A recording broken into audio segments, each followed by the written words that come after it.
Today is Thursday, February 20th, 2025. Coming up on Roland Martin Unfiltered, streaming live on the Black Star Network. The vetting committee has voted to advance Trump's nominee for the Education Department for confirmation. That is, of course, the leader of the WWF. We'll talk with the president of the National Education Association, explaining why Linda McMahon should not be appointed as Secretary of Education. Well, guess what? Kash Patel lied to the Senate committee. But guess what? Republicans still voted for him for FBI director. The USDA's 1890 National Scholars Program, which partners with 19 HBCUs to provide full scholarships in agriculture, food sciences, and natural resources, has been cut. Civil rights groups are suing the tech company Meta for digital redlining. One of the lawyers involved in the case will join us to discuss it. Plus, we'll talk about Elon Musk, how he is literally trying to extort companies by forcing them to advertise on X. And if they don't, he'll run and tell Trump. Plus, a California congressman gets a letter from the Department of Justice saying that his comments regarding Elon Musk are wrong and he could be prosecuted. A member of Congress. Plus, the white Missouri man who shot an unarmed black teen who rang his doorbell dies just weeks before his sentencing. It's time to bring the funk on Roland Martin Unfiltered on the Black Star Network. Let's go. He's got it. Whatever the miss, he's on it. Whatever it is, he's got the scoop, the fact, the find. And when it breaks, he's right on time and it's rolling. Best believe he's knowing. Putting it down from sports to news to politics. With entertainment just for kicks, he's rolling. It's on go, roll, y'all. It's Roland Martin, yeah. Rolling with Roland now. He's funk, he's fresh, he's real, the best, you know he's Roland Martin now.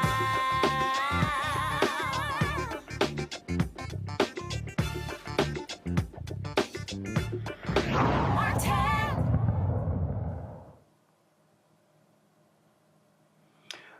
All right, folks, when it comes to the Secretary of Education, well, guess what's going on? Republicans are moving forward with a grossly unqualified nominee. The Senate voted along party lines to advance the nomination of Linda McMahon, who her husband runs the WWF, the Wrestling Federation. Yeah, she has zero qualifications in education, zero education, zero experience in public education, plus has a track record of supporting policies that would divert funds from our schools to private institutions. She's openly stated her desire to shut down the Department of Education and believes that funding intended for public schools should be redirected to private and charter schools. Becky Pringle is president of the National Education Association. She joins us right now. Becky, glad to have you here. So, look, the Republicans voted for RFK Jr. He got through. They voted for Kash Patel, who literally lied, taking money from a Chinese company. He got through.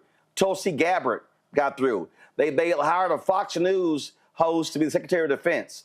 So, at this rate, Republicans are going to go along with Donald Trump's choice for Secretary of Education. That's pretty clear with the vote today. And first of all, Roland, thank you for having me on your show. And thank you for being unfiltered, telling the truth all the time. So, I attended the confirmation hearing of Linda McMahon. And I can tell you that she instilled no confidence in me or any of the educators who were there and others listening around the country, that she was qualified. But that clearly was not a factor in the decision of the Health Committee today. And I don't expect it'll be a factor in the vote of the full Senate. And so what we are focusing on is making sure that people who have decisions to make as we go into more elections in these coming years, as we hold members of Congress responsible and accountable for what they've done, that they are very clear that Linda McMahon has every intent of fulfilling the education agenda of Project 2025. And what is that? Destroying public education, where 90% of our students go to school. 3 out of 4 of them are students of color, where we know that public education is the foundation of this or any democracy. So as a democracy, we should be promoting, protecting, and strengthening public education. Yet she has no intention of doing that by not only gutting the Department of Education, but making these enormous cuts that impact our most vulnerable students, our students with disabilities, our students who are living in poverty, our Black and brown and indigenous students, our LGBTQ plus students. She made that perfectly clear, and yet the Health Committee advanced her nomination. So we have to make sure that people are informed and ready to take action. Well, and on that particular point there, when you look at again these choices, this woman has no background. I mean, I think she's probably worse than Betsy DeVos, and I don't think you could get even worse than her.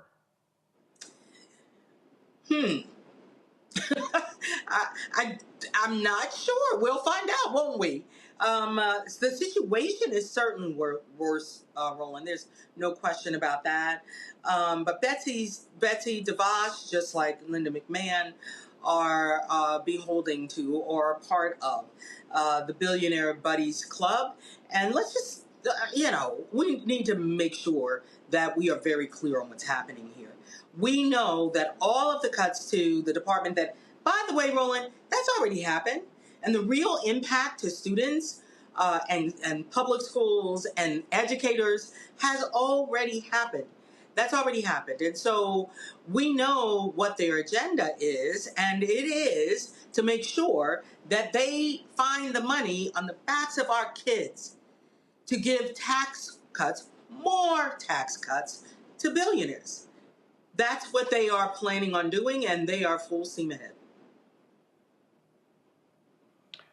So this is what I get from people all around the country. People are disgusted. People are angry. They're frustrated, and they say, okay, what do I do? What do I do? So what do people do? Republicans control the House. They control the Senate. They control the White House. Midterm elections aren't until November 2026. It is abundantly clear that Republicans have no desire to stand up to Donald Trump. They are afraid to challenge him. They're afraid to challenge Elon Musk.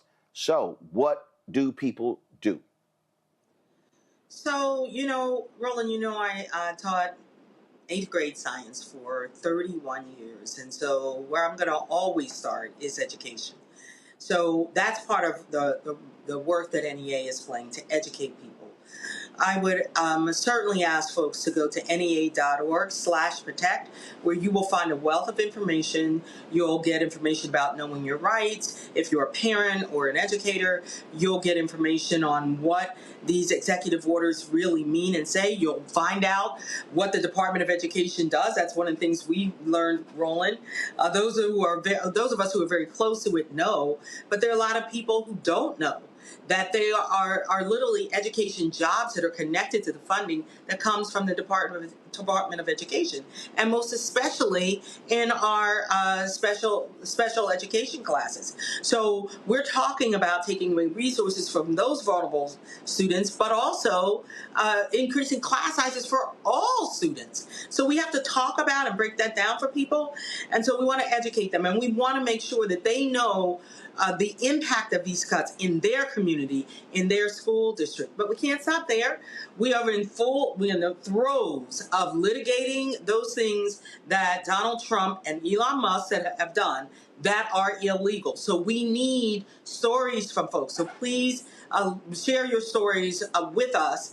NEA.org/share, so that we have people who can tell the real impact that it's happening on students and children. And then we have to, fight and hold accountable our members of Congress as they work to pass legislation where we're fighting to keep public dollars from going to private schools through voucher schemes, and we have to do that and do that part as well. And we have to organize. We have to organize and we have to mobilize. So I would ask folks to text action to 48744, where you can get a host of information and you can take action right now. You can stay in the know and up to date on how you can get involved. We need everyone, Roland. We need everyone to understand what's happening and what is at stake for our students, for our communities, in particular our indigenous and communities of indigenous people and people of color, and those historically marginalized communities that are in the crosshairs of this administration. See, the thing that is interesting to me, I've had these people say, "Oh, well, we didn't, think that they would actually do this," and I'm going, "What the hell are you talking about? They told you. They laid it out in a nearly 1,000-page plan, but folks didn't believe it. There are progressives, there are liberals, there are Democrats who chose to attack Vice President Kamala Harris, folks who called her a supporter of genocide. There are people who said, well, the Biden economy, well, it wasn't as great as it was. And all of these people are finding out. And that's why we got a shirt that said, hashtag, we tried to tell you, FAFO 2025. I mean, bottom line is, no one can act as if they didn't say they were going to do all of the crazy, insane things that they are doing. Yeah, Roland, and I don't know about you, but I'm getting folks saying, we didn't vote for this. Well, yes, they did. Laid it out. Yes, they did.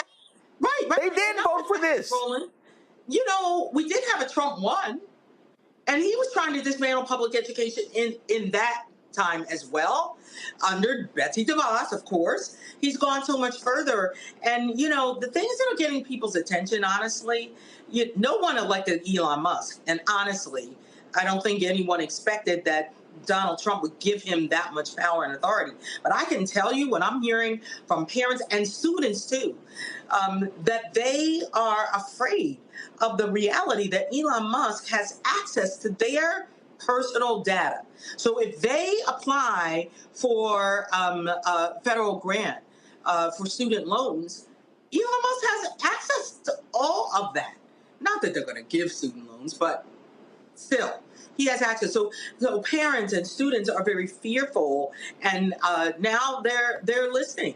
So we have to continue to drive that home. We need to talk about the reality that, I talked to a teacher from South Carolina, Roland, and she said to me that at the end of January, after January 20th, that her plans for Black History Month, which she has done for a decade, had to be subjected to more scrutiny so that they could actually censor part of that, part of what she had planned to do.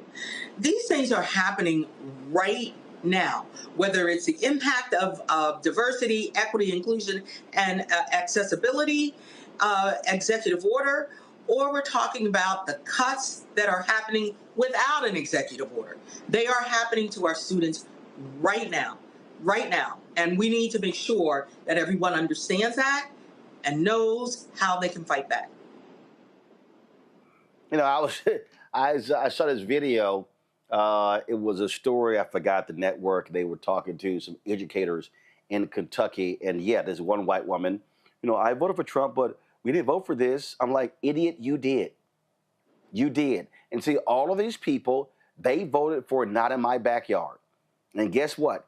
It's some Venezuelans who are now finding out that, oh, you stood there and endorsed him, and they're sending y'all back. It's some people in Kentucky. It's some folks who are on SNAP benefits. It's some individuals. It's some people who are teachers. I'm going to talk a little bit later Well, you know, I got you. I got to do this here because I think this is just beyond insulting. Control room, please play the video of Teamsters President Sean O'Brien talking about these cuts on Fox News. All right, we don't have it, guys. I sent it to you. I need y'all to find that because again, Becky, you may have seen the video. Here's a labor CEO, a labor president, who's literally, Trump is making these cuts, and he's acting like it's no big deal, and that has to be insulting as a labor leader to have someone be so dismissive of these cuts. They're affecting workers, people who have families. I mean, we had a woman on yesterday who was an immigration judge, got rid of her. People were moving their families here. I mean, there's a callous disregard for human dignity happening all across the federal government right now.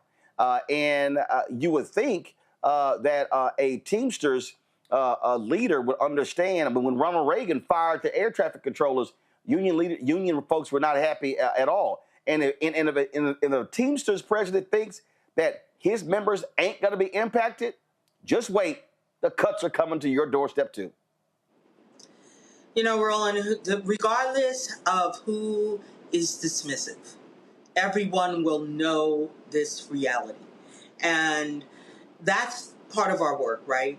We have to bring those real stories. You know, I was talking to a parent from not too far from where I am now in Virginia, where they shared with me that over 100 parents had gotten notices that services to their students with disabilities were going to be cut right away. And that's one of the things we have to lift up and talk about is the cuts that are happening right now, whether they're education jobs or their services to our students with disabilities, whether it's that people don't believe that we should be feeding our kids when they're hungry, but we know they can't learn if they're hungry.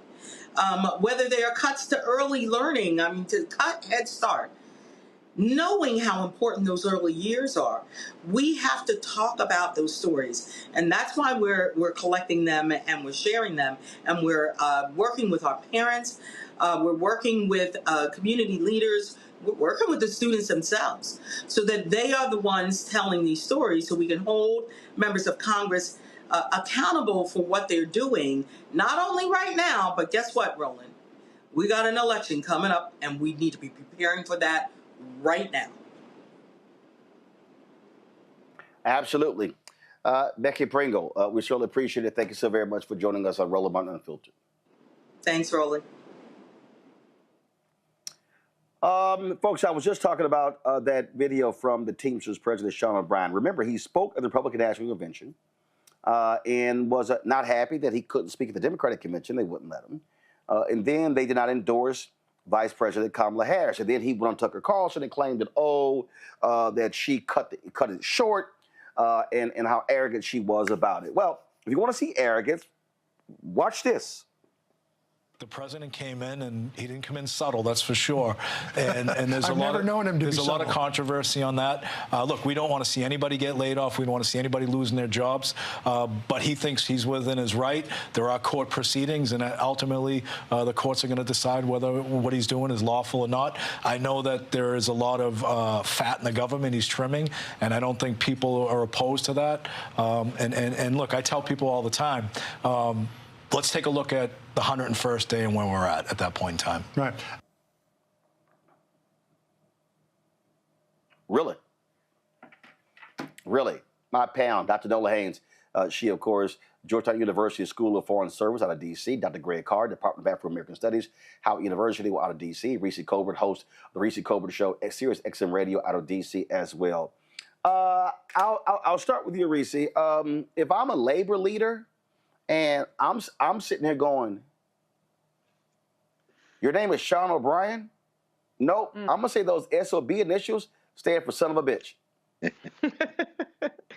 Well, to your point that you made earlier, Roland, these people think that shit doesn't roll downhill. They thought that they were going to vote for inflicting harm on other people and that they were going to somehow be exempt. But it's really stupid when Donald Trump has been one of the most hostile to labor and union workers, and the entire Republican Party is hostile to that. For anybody to think that these wins that they're racking up against labor, against unions, against workers is not going to impact them at some point. And so these people should figure out, check his bank accounts, honey, see who has been filling his coffers, because he is compromised. He is not a person who is going to be able to protect his workers. And unfortunately, anybody who thought he was is in for a rude awakening as well. Oh yeah, I mean, bottom line, Nola, all of these people, and I've said this, and I said this on Monday's show, I think, or Tuesday's show, I can't remember, and I said, y'all, this thing got to hit rock bottom. There are people who are going, and I know this is going to impact our people, but there are people there are individuals who need to lose everything. They're going to have to get their Medicaid cut. I just saw a tweet. Airlines are looking to get rid of protections for people in wheelchairs. Airlines look to remove consumer protections for travelers who use wheelchairs. You got Senator Tom Tillis has a bill to increase banking fees. Mm-hmm. Now, forget what Biden and Harris did with the Consumer Financial Protection Bureau. They're going to say, hey, y'all run those banking fees up. All of the protections of the SEC against insider trading, go away. They're about to unleash hell across the country, and all of these people who thought they were going to be benefiting, they are about to learn, no, unless you're a millionaire or a billionaire, you get nothing. And this is going to be people, and all these people, South Carolina, Mississippi, Arkansas, all of these folks who truly depend on lots of government money, oh, y'all broke asses are about to also get a rude awakening. I just think the only way we get out of this, Nola, is if it all goes away. You hit rock bottom, and now they're left with no choice, and they now realize the Republican Party wasn't trying to do a damn thing for you, and it's going to actually wake the Democrats up as well. That's a very interesting proposition, and I've been thinking a lot about that. And I've been thinking about it through the lens of when you elect a populist and what does that mean? And then also this layer of cultism that is so prevalent, in the way in which Donald Trump has been exalted to this king-like status within that core 35% that he has sway over. So, if you look at it through the lens of the kind of cult-like behavior, when you are in a cult, when you are completely devoted to your leader, you will literally go to the ends of the earth, to depths of hell, and you will keep convincing yourself, because they're telling you, first of all, they're telling you that it's going to happen. If you're listening to the messaging, and for those of us who listened to the messaging before the election, we knew this was going to happen because they told us and they put it in a document, right? So what they're doing now is saying, yes, these things are happening. We told you these things were going to be hard. And so what we can predict is that they are going to run in 26 and 28 on promises kept. And so even for the people that are hurting, that's going to be enough for them to still vote for the people that do not have their best interest in mind, because they are going to continue to convince themselves that somehow this is part of the plan, that at some point it's going to work out. Now, I don't know what the bottom is going to look like for this 35%. I have no idea. I don't know what that's going to look like. But on the end of when we're talking about a populist, populist doesn't need to assuage the rest of the country. You just gotta keep your base happy. And that has been the playbook from day one. It has not changed, it has not altered. And I honestly don't know what's going to substantially move the 35% needle. They're boohooing and crying now, but this is only what, 20 days into it. We still have to get to the 100-day mark if we can. We still have to get to the 2-year mark if we can. We still have to get to the 4-year mark if we can. And by then, Trump will trigger another constitutional crisis to where he will exalt himself to stay in office longer, just like Xi did in China. So it's an interesting set of circumstances. I don't know what the bottom is for these folks. No, Greg, there is no bottom. In fact, Steve Bannon, I'm seeing this clip right now, is at CPAC moments ago saying we want Trump in 2028. That's what these people want. They're going to try to make that happen. I mean, folks need to understand. And you know what, Greg? The issue is not really how do you crack the nut of 35%. And this is where I think Michael Moore and people like that are dead wrong. Where they're like, well, you know what? We need to try. No. I'm not trying to talk to their asses. I ain't trying to talk to them. Like this dude, Zachary Levi, he was in the movie Shazam. He told Megyn Kelly that, that I just had to support Donald Trump. It was more important than my career. I was like, no sweat. I will make sure I never watch anything with his punk ass in it. I ain't supporting the damn thing. The issue is not how do you connect with that 35%. The real issue, Greg, is how do you connect with the 90 million people who did not vote? Mm-hmm. Yes, that's the long and short of it. Remember Nazi Germany, to echo what Dr. Haynes just said, what Nola just said. Hitler didn't have to win 50% plus one of the voters. He only had to win 50% plus one of the third of the voters who were open to the Nazis. This is the playbook. We do know where the bottom is.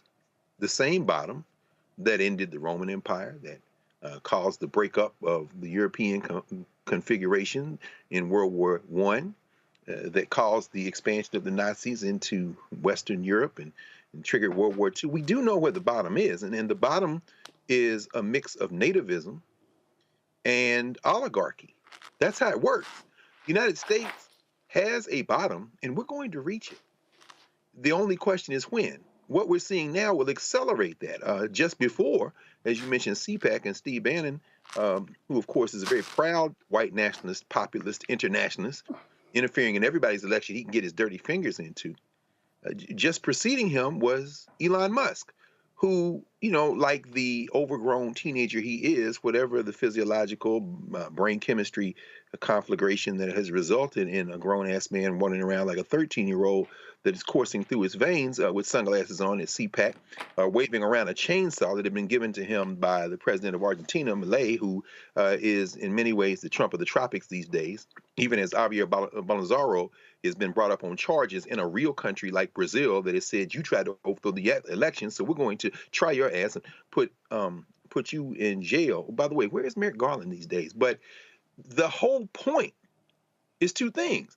Privatization, we're seeing that. We see Linda McMahon. So all of this is to offshore those resources, not only to give a tax cut, but to privatize as many things as they can. And the second thing, of course, is to remain in power, they have to continue to press white nationalism. There is no bridge to be built to white nationalism because it is irrational. The job cuts are not going to move these folk, even as the leader of the Teamsters, O'Brien, has been eviscerated by the Teamsters themselves, by the press. He was sitting there at the confirmation hearing yesterday of Lori Chavez DeRemer, who has been picked to run the Labor Department, who at one time, when she was in Congress out of Oregon, was a supporter of the Protecting the Right to Organize Act, the PRO Act, which had some Republican backing and actually passed Congress, didn't get signed into law, but who now is backtracking, and his own members are like, fool, right to work. What are you talking about? You're betrayed everything. You're a bootlicker. It's not enough, however, to say you're going to lose your job. These people would rather lose their jobs than drop their defense of their whiteness. Finally, even as we got news today that the IRS has laid off over 6,000 employees, and the CIA is moving to dismiss a number of people, and the Transportation Security Administration has fired 243 probationary employees.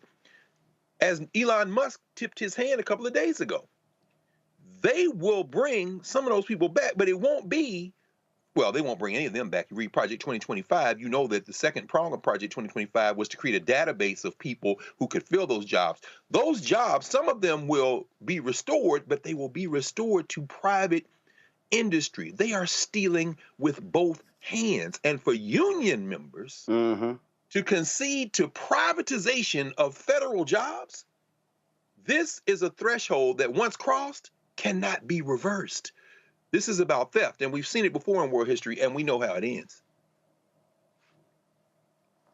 Indeed, indeed. And folks, people keep asking, well, you know, what do we do? How do you fight back? And I said, well, first and foremost, you can't fight back politically because they control all three. So the lawyers are critically important. Speaking of that, civil rights lawyers have filed a significant lawsuit against Meta, also known as Facebook, and also Instagram, accusing them of digital redlining. Exactly what does that mean? According to the lawsuit, Meta's advertising system directs black users towards ads for-profit colleges, while white users are shown more ads for public nonprofit universities. Chavis Jones, a senior counsel with the Lawyers Committee for Civil Rights Under Law, he joins us right now. Glad to have you here. Explain to us exactly what's going on here. First of all, Roland, really grateful to be here. I watch the show every day, and everyone who knows me knows that. So really excited to be here and talking about this, especially on Thursday night with this great panel. Our lawsuit focuses specifically on a practice that we've observed, that is digital redlining. We talked about this because we believe that Meta has used advertisements to steer advertisements disproportionately to black users for for-profit colleges and universities, while disproportionately steering advertisements for nonprofit institutions to white individuals. And so this matters for several reasons. The first of which is that Meta should not be deciding based on race who sees advertisements for what types of institutions. This represents a type of separate but unequal that we have fought against not only in 1965, but that we have to fight against in 2025 on this digital platform as it shows up. And we recognize that social media can be used to reinforce types of social inequality, especially as it relates to race.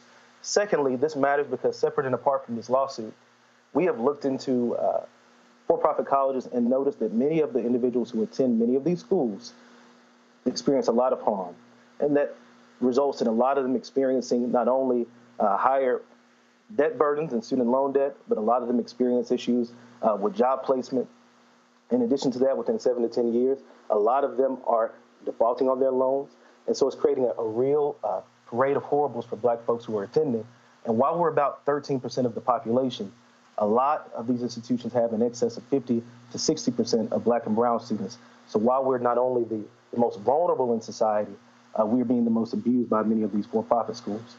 And lastly, this matters because the promise of education means so much for black folks. As we're trying to make our way through life and trying to make sense of life, education means a lot because it allows us to make more money and to do more for our families and to make sense of our existence. And these institutions are preying on that promise to line their own pockets for profit. And for folks who don't understand, the Obama administration was very aggressive in going after these for-profit institutions. Many of them, getting lots of education funding, things along those lines. And people graduated from there, not being able to get jobs. They were just simply, diploma meal factories. And people were just spending vast amounts of money that was serving them no purpose. Absolutely. We call this predatory inclusion. And so it creates an issue where they know that individuals who are black, especially those who are first generation, want to attend college. And they prey on that desire by having folks sign up for these institutions, making it very easy for them to sign up. They call them repeatedly in many instances, and they ensure that they enroll. But when they enroll, they often are leaving worse than when they started. So senators like Dick Durbin and others have done everything they could to curtail this industry. And you mentioned the Obama administration, you mentioned the Biden administration. But we know that in the prior Trump administration, a lot of these guardrails were taken away.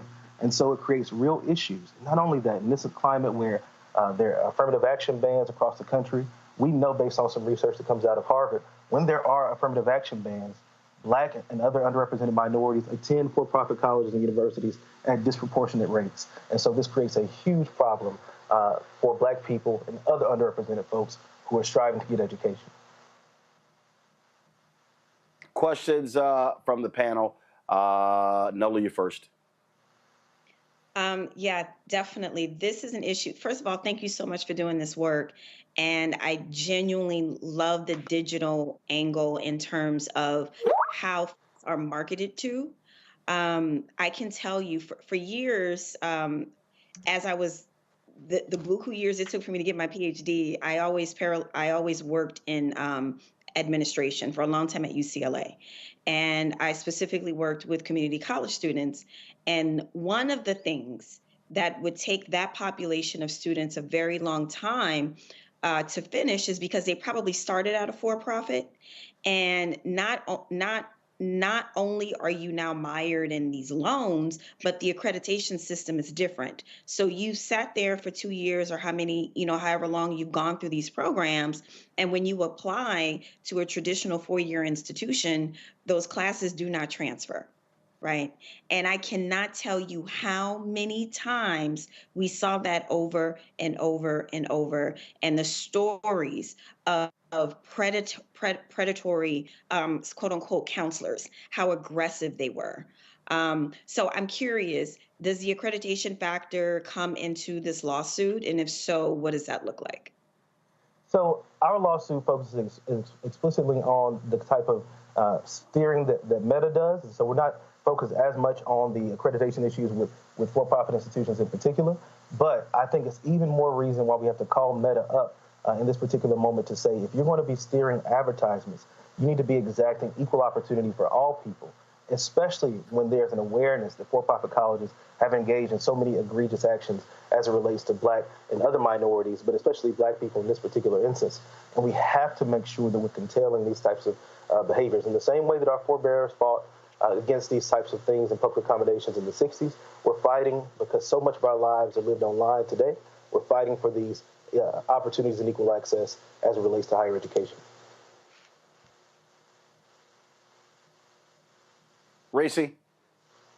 Thank you for doing this work and being here tonight.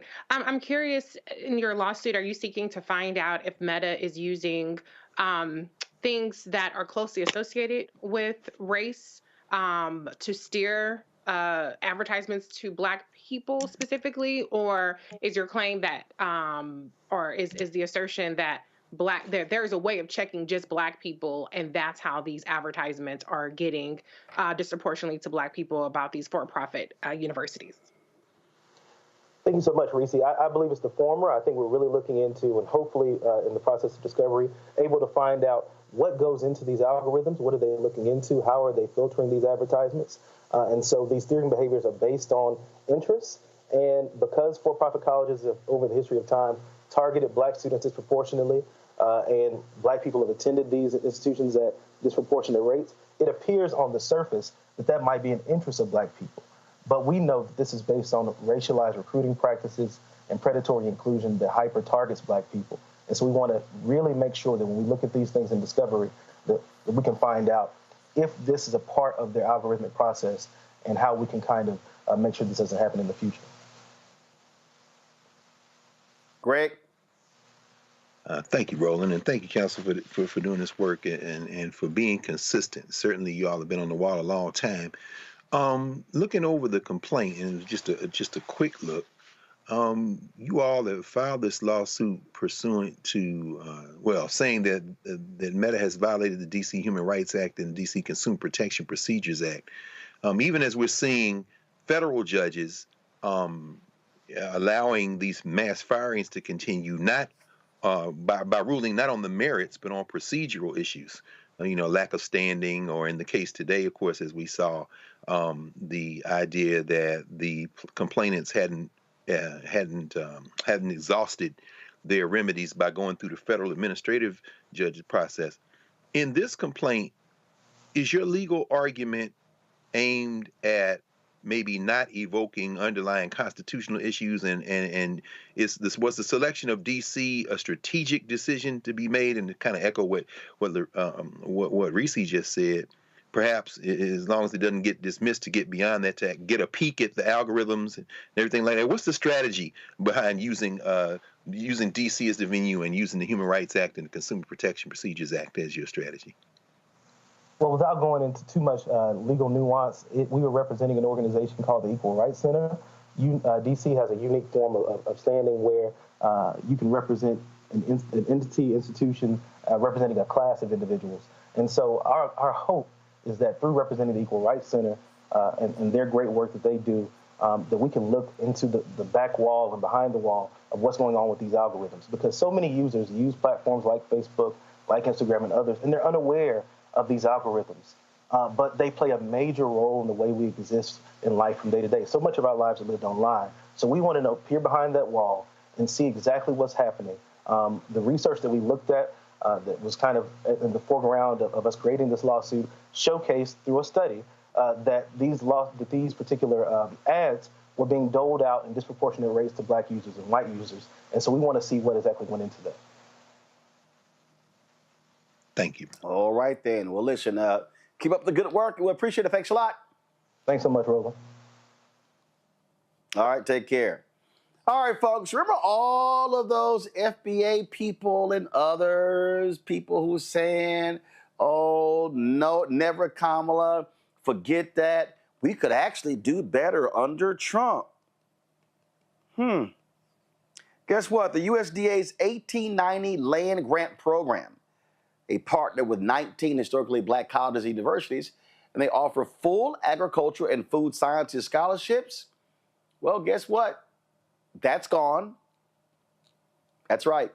After a series of executive orders by Trump sought to eliminate race-based decisions in education, including suspending the 1890 program. These historically Black institutions, which have been central to diversifying the agricultural workforce, are uncertain about their future. In 2024, the USDA awarded 94 scholarships to students at these universities, continuing the mission of advancing education and research in agriculture.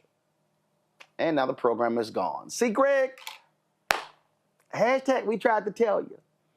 And you had a group of these DEI Republicans who were at the White House today. They took a little group picture.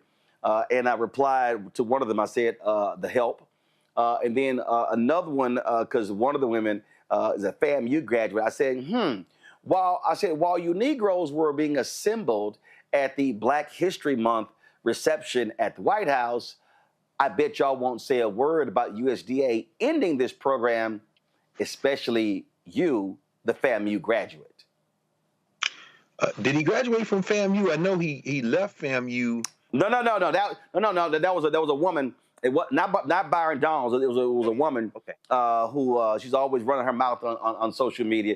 Who's a FAMU graduate. And I'm like, oh, all of y'all, they were all smiling like they were at the minstrel show, and about how great it was being there. And I'm sitting there going, yeah, and your school is getting jacked as a result. No question. And forgive me, brother. I have been in class all day. I haven't had a chance to see the Kiki photograph. I can't wait when we get off. It's all right. Man. But I tell you, and it does sting because, my alma mater, Tennessee State, was on that list. Tuskegee, Arkansas Pine Bluff, Maryland Eastern Shore up the road. First of all, there wasn't a lot of scholarships, but it means the world for every one of the students who got those scholarships and who, as a result of those scholarships and working in that field, were eligible for internships that would be turned into non-competitive positions with USDA. It transforms, people's lives. I say that as a public HBCU graduate. He understands the value of education. That having been said, and we saw the Dear Colleague letter that was released on Valentine's Day by the clown who was running the Office of Civil Rights for the Department of Education, soon to be led by the wrestler, as you say. This strategy is really going to cut off their funky noses despite their funky faces. Because when you start thinking about, and of course we remember you covered this and talked about it extensively when it happened, when Shirley Sherrod caught the L in the Obama administration. And when the truth came out that Shirley Sherrod was helping white farmers in Georgia, when the white farmer she helped said, "Oh no, no, no, no, y'all are accusing her of this. That's a lie. Y'all been Breitbarted on this." You know, it's funny how, and many times you talk to John Boyd, of course, who brings this up as well. When you start talking about growing crops and working the dirt, yeah, there's a lot of racists who are farmers in agriculture and agribusiness. However, when it comes time to profit in that area, you find that prejudice notwithstanding, there's often a lot of cross-racial and transracial and multiracial solidarity.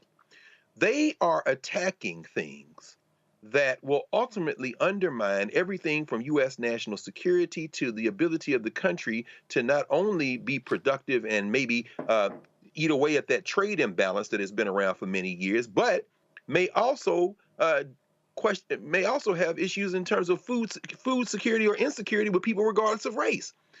This is one that you might be able to engender some interracial solidarity around, particularly when you look finally at the fact that many of these HBCUs, whether it be Alcorn or Alabama A&M, whether it be West Virginia State University or Fort Valley, this program has helped a whole lot of white people who these graduates have helped. And so it might be that one of the unintended consequences of messing with this one is you put on this thread, you might find out it's going to be more than just black people who will be mad at the suspension of this program.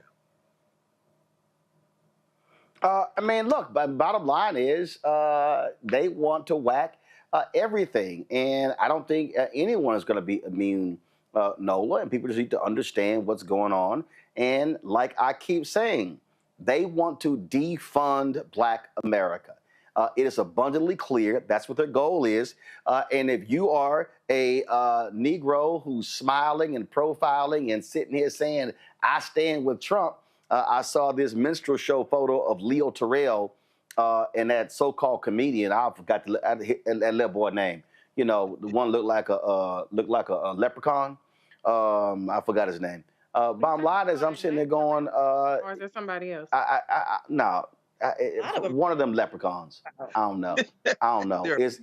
It's several of them. It's several of them. Leprechaun lawn jockey. I don't know what they are. But the bottom line is, Nola, is that these people flat out are attacking African Americans. Everything I laid in my book, White Fear, it's all coming to pass. It's all right in front of us. It's happening. Mm-hmm. It sure is. I wonder if Nelly has enough proof yet. You have enough proof yet, boo? You know, since you asked that question, I'm just curious. You have enough proof?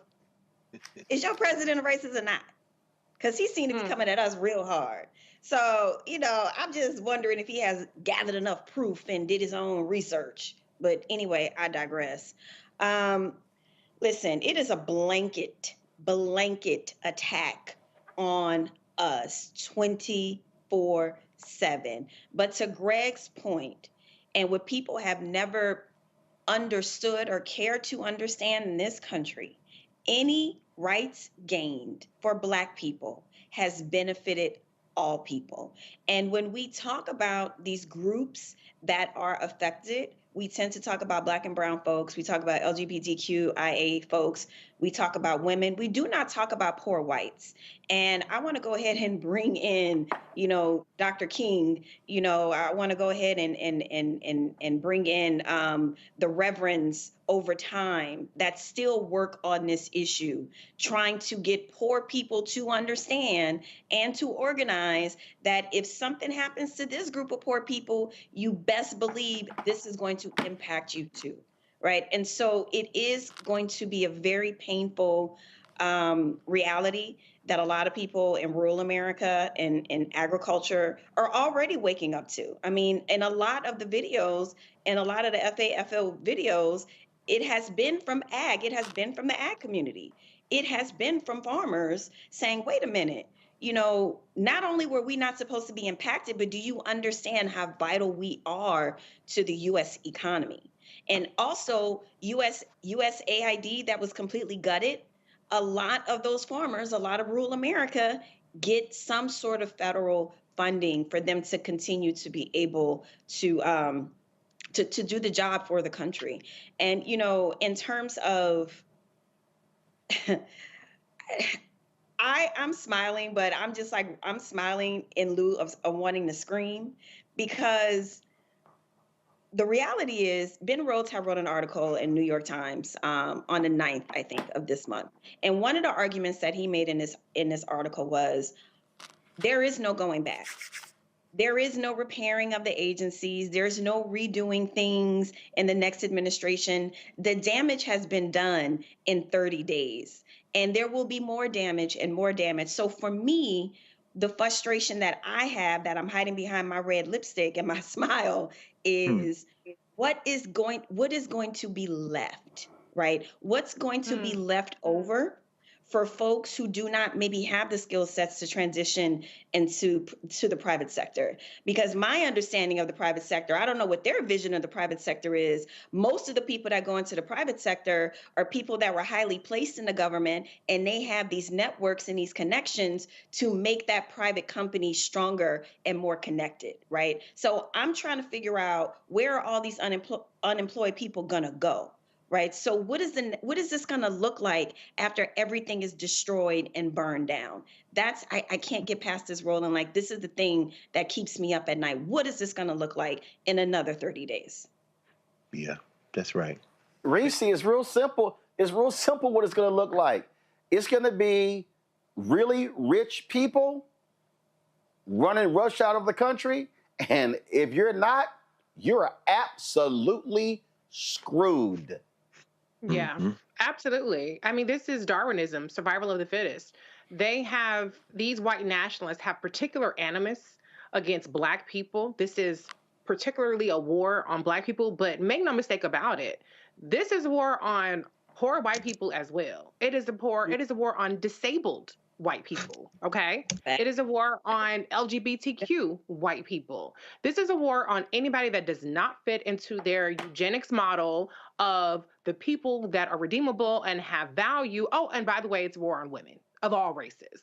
So this is not something that is exclusive to the Black community. We're finding ways to get around it like we always do, but everybody needs to understand that nobody is going to be spared unless you're a millionaire or billionaire like Elon Musk. And so people need to wake the fuck up and realize that they're next. Maybe it hasn't gotten around to you, but they're definitely next. And they need to realize, especially when we're talking about grants, grants are not charity. Grants are a mechanism with which the government uses, the federal government uses, to exert policy and preferences over areas they don't have jurisdiction in. So they use grants to serve multiple purposes. It's not charity. So many people in the conversations that we're having around all of these investments, is what I call it, that the federal government is making, makes it seem as though this is all just handouts and charity. All of these things prop up our economy. Federal contractors employ people that go to the grocery store, that have health care, that they go to the hospital, that drive on our roads, whose kids are in schools, and I can go on and go on and go on. Buy homes, all kinds of things. And so all of this we're all dependent on each other. But it seems as though people don't really realize that our fates are intertwined. They all think they're going to hit the lick, be the next Elon Musk, be the next Jeff Bezos, or who wants to be a millionaire.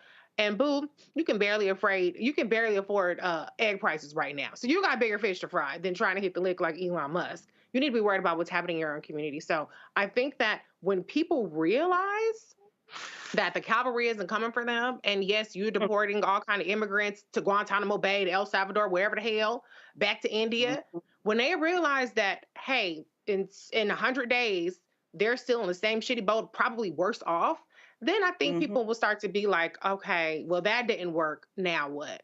And if you have enough people, or if you have any number of people with different ideas about how to settle this outside of what we've encouraged people to do time and time again for all these years, which is at the ballot box, then I think that this can really come to a head.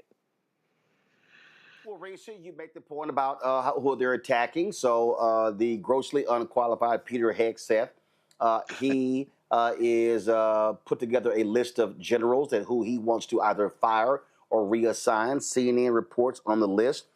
General C.Q. Brown, who is the chairman of the Joint Chiefs of Staff, is on that list. That's him. Greg, that's our alpha brother. Also, Admiral Lisa Franchetti, the Navy's top admiral. And clearly, it's real clear here, Nola. Last thing Donald Trump wants is a woman and a black man in two critical positions leading the military. Oh, hell no. Because it's a white man's military as far as Trump and Peter Hegseth are concerned. Absolutely, 100%, and it's in broad daylight, and it burns my soul. It burns my spirit that there is no obvious legal way to counter this, because it is blatant racism. It is blatant sexism. It has nothing to do with qualifications or performance. Absolutely nothing, and that's what I feel kind of. I tend to go from feisty to hopeless. And so in my little hopeless moments, I'm like, so just being black out here, we could just be attacked and vulnerable, and there's nothing. There is no safeguard. There's no guardrail. We just have to continue to just take it. It doesn't even matter who you are in society. Well, which we've always known that. So your status and your alphabets behind your name, none of that protects you, right? Even if you have some coins in a bank account, that's only going to protect you up until you can continue to pay your lawyers. But it's kind of the reality of just how vulnerable we are in a country filled with people who hate us just for existing. We have done nothing to these people, mind you, okay? Nothing to these people but mind our black business, drink our water, and moisturize our skin. And for whatever reason, that seems to really bother them. And it's when I think about how vulnerable so many of us are, it really makes me question a lot of the work that's been done. But there was this lag. There was this huge lag after civil rights, right? And we know there's a lot of systemic reasons for that. But we just kind of stopped in terms of rights, in terms of advancing the Black agenda, whatever that may be. But we really have zero protection. We just out here. That's wild. You gonna tell me that Black general is not qualified for his job?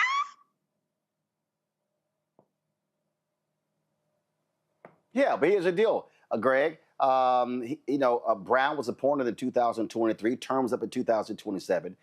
Peter Hegseth wishes he had a resume like General Brown, but he's been critical of Brown, and he gave an interview back in November. He said anybody involved in DEI, the military, they got to go, and singling Brown out as well. And so the writing is clear. I mean, this is a brother who has been in the military 41 years, a distinguished service. Peter Hegseth literally could not carry this man's bag. But when you are a grossly unqualified white man who was a Fox News anchor, and you now have the top position in the Pentagon, what it says is that, oh, if you're grossly unqualified, guess what? You go to the top of the list for Donald Trump. Absolutely. Absolutely. It is the only permanent form of diversity, equity, and inclusion in the United States of America. That will be whiteness in its full diversity, in the equity by which it allows the stupid to serve alongside the intelligence, and its inclusion, which would include everyone, although apparently white women have fallen out of it, which makes sense in a patriarchy. The Christian warrior, the Secretary of Brill Cream, Pete Hegseth, is gambling on something that history shows us is a losing bet. After all, every time the United States of America has been able to shore itself up from its creation to now, it has been by including those who whiteness would prefer to exclude, beginning with the so-called Revolutionary War, when at least 5,000 people of African descent fought with the armies of George Washington because the British offered them freedom if they fought, and over 5,000 fought for the British, and in Virginia, at least 30,000 ran away. So the Americans had no choice but to include black folk if they wanted to win that war. Skip forward to the Civil War, when the North was losing. And when Abraham Lincoln, meeting with Martin Delany and Fred Douglass and others, said, well, okay, we got to include these people to help us win, and to the tune of 179,000 men of African descent, 10,000 in the Navy, making it 189,000, and at least one general who was not a member of the Army, but in South Carolina, the first woman to direct troops and how they should attack, and that would, of course, be Araminta Ross, or as we know as Harriet Tubman. Skip forward to World War I, when the United States had to include black folk, including the Harlem Rattlers or the Hellfighters, the 369th, and then they came back to the United States only to be lynched and have to engage in race war. So that when World War II started, and they needed black folk to come and save the asses of Europe and the rest of the world, when they came back, that sparked that civil rights movement. Veterans like Medgar Evers and others who said, we're not coming back here and take another L. We remember World War I. Skip forward to today. The Christian soldier has miscounted demographically. As he says, I'm putting together a budget to cut 5% from the Pentagon. I mean, for over the next 8% for the next 5 years, and we're going to bring back the warrior spirit. Those who waste double down. Actually, Greg, a reporter actually blasted that they're not cutting; they're actually shifting the money elsewhere in the Pentagon. The cut doesn't exist. Thank you, Roland. Thank you. With the underlying rhetoric of it, however, what's animating that is you have a white nationalist who believes that white men are warriors, they have to be included. But guess what? In a world, what does history tell us? When empires recede, other ones come in to take their place. The United States undermining its international interests, and I'm not saying whether you agree or disagree with what those interests are, but what is clear is when you pull back on soft power, taking money from USAID, undermining the foreign policy of the United States, guess who's going to fill that vacuum? Other countries that say, we will now assume leadership in the world. Europe is already talking about, okay, we need to get together. We got to get our military weight gain back up. F these people. China is like, yeah, well, we was telling y'all, we just biding our time. And so as you see this emerge, the United States military is going to become more and more important, because when soft power recedes, you're going to be able to put your hands on somebody. But guess what? You're going to put your hands on somebody with only white nationalists as the demographics begins to shrink and continues to shrink. Finally, when you look at this, I was having this conversation last night with my law students. We were reading Brown versus Board of Education again, and Derek Bell talking about the decision that could have been made. There's a new book by Cherie Chesney called Blacks Against Brown. And what she argues, she's a native Kansan, what she argues is the black rank and file people in Kansas did not want to send their children to white schools. What they wanted was resources for the black schools. Here's a bulletin for anybody not paying attention. The American Negro ain't never been that patriotic. What we wanted was to be left alone, to get sharing the resources and the protections of the laws.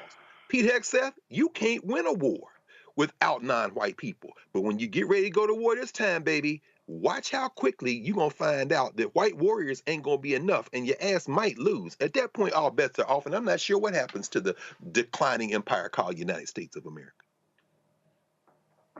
These folks, again, if you are black and white women, your whiteness can't protect you. And the bottom line is, what these people want, Reese, they want heterosexual white men, white male Christians running everything. It is real clear what their agenda, and they want manly men. Like Mark Zuckerberg, like that kind of manly man. Like Elon Musk. Oh, okay. Listen, it's so delusional. The inflated confidence that white men have in their ability to run everything. Now, there are some things that white men, okay, fine, but they think they can run everything.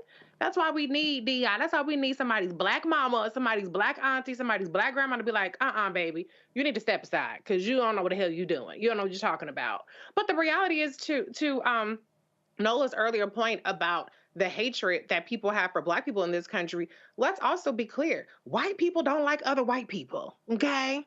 They ain't got each other's back. Look at places where it's predominantly white. Are they the most wealthy? I'm not talking about specific counties. I'm talking about the states. Do they have the best health care? Do they have the best education? Are they loving thy neighbor as thyself? There's all kind of white on white crime. So white people got beef with each other, okay? So they're creating all of these ways to dissect people and to disregard communities and to knock off, especially the poor ones. So we just live in a country where when a certain segment of the white population, particularly these white Christo nationalists, are in charge, it is born out of cruelty and harming others, regardless of race. We just so happen to be the primary target, but they don't have any more love for anybody else. And so I'm not going to walk around feeling like, oh, everybody hates us. We love us, we got us, and we're going to figure this shit out. Now it's time for white people to realize once and for all, maybe this will do it, maybe it won't. Maybe they'll lose everything and figure it out, maybe they won't. To realize that these billionaires, these white nationalists don't love them any more than they love us. Maybe when they start to realize that their whiteness will not protect them, that their whiteness will not be what allows them to progress, to have humanity, to have a decent life, maybe, and this is probably delusion on my part, then maybe they will figure out we got to choose something a little bit different. I'm not going to hold my breath on that. In the meantime, we're going to do our black business and we're going to figure out how to operate in what has always been a racist country for us. Mm-hmm. Well, it's not like black people could always trust the FBI, especially under the thug J. Edgar Hoover. But guess what? There's a new thug in town, and a 51-49 vote. The United States Senate confirmed Kash Patel as a new FBI director. It is a 10-year term. Trust me, Democrats win in 2028. His ass is getting fired. The vote was mostly along party lines, but two Republicans, Lisa Murkowski of Alaska and Susan Collins of Maine, voted against Patel's confirmation. Senate Minority Leader, former Senate Minority Leader, just he no longer has that job, Mitch McConnell, who's the longest-serving Senate Party leader, he voted for. Now, keep in mind, he also voted against RFK and Tulsi Gabbard. What's interesting here is that this is the individual who actually lied in his hearing. He pled the fifth, y'all. If you gotta plead the fifth to be and you up for the FBI director job, that's an automatic no. And keep in mind, remember when Neera Tanden didn't get confirmed because her mean tweets? This dude has tons of tweets, videos, audio. He has an enemies list, all of that sort of stuff. And guess what? Already, here is the Attorney General. The Attorney General, Pam Bondi at CPAC. This idiot just said this. Senator, you don't even, my hardest thing now is I forget to eat. You forget what time it is, and it's 6 o'clock at night, and why do I have a headache? Because I haven't eaten today. But you're going nonstop, and it's not me, it's an entire team. I've got Chad Mizell, I've got Emil, I've got Todd Blanche, thank goodness, coming in, and we've got Kash Patel now, so they better look out. So basically what she's saying, Nola, and it's gonna happen. Kash Patel, if you think Donald Trump was about retribution, oh, this is Retribution King. We already see they're pulling back when it comes to white domestic terrorism. In fact, pull up the story. They've already gotten rid of the database that tracked the actions of cops. So remember, that was a part of the deal. Justice Department deletes database tracking federal police misconduct. These people, folk need to understand. White supremacists in America, Nola, are celebrating right now because they're going to have free reign. The FBI won't be tracking them, won't be stopping them. They could do whatever they want to. Trump is trying to make permanent the U.S. Attorney for Washington, D.C., the former attorney for Oath Keepers and the Proud Boys. For all these people who go, I don't see the white supremacy, it's sitting in your face. And just because Kash Patel is an Indian, that don't mean a damn thing. He will do Donald Trump's bidding. This is going to be an evil FBI, and it will not be about law enforcement. It will be about punishing the enemies of Donald Trump. perceived or real? Absolutely. The coup was successful. You know, the entire national security apparatus is secure and loyal to the president. There aren't any independent actors. I want to put that in context. When you are appointed to these roles, you serve at the pleasure of the president. That's very different from when you act in the behest of. You know, when you act, when you get your orders and then you enact those orders without any pushback, without any kind of independent thought. That is not the environment that we are talking about now.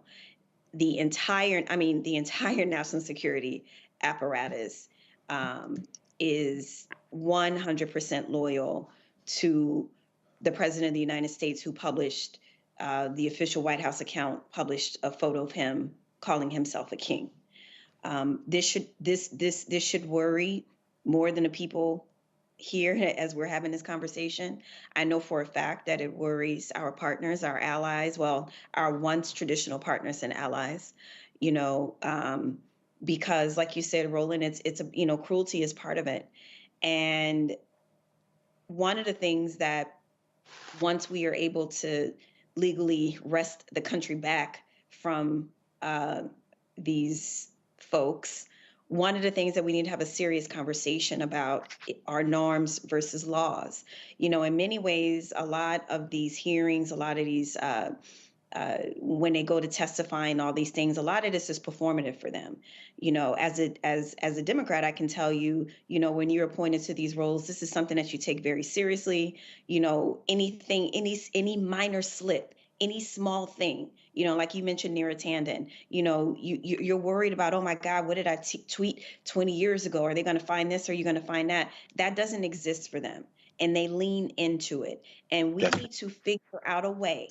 That's right. How what happens in these hearings means a little bit more than upholding norms, because they don't care anything about norms. They are lawless. They believe they are above the law. And with securing the entire national security apparatus, they just might be. Mm-hmm. Mm-hmm. Hey, bottom line, Reese, these people, they're not, when people say serve the pleasure of the president, what they really mean is also, I'm serving the American people. These people are not serving the American people. They're serving one person. Mm-hmm. Well, and that person is compromised by how many people? That's what we need to understand, okay?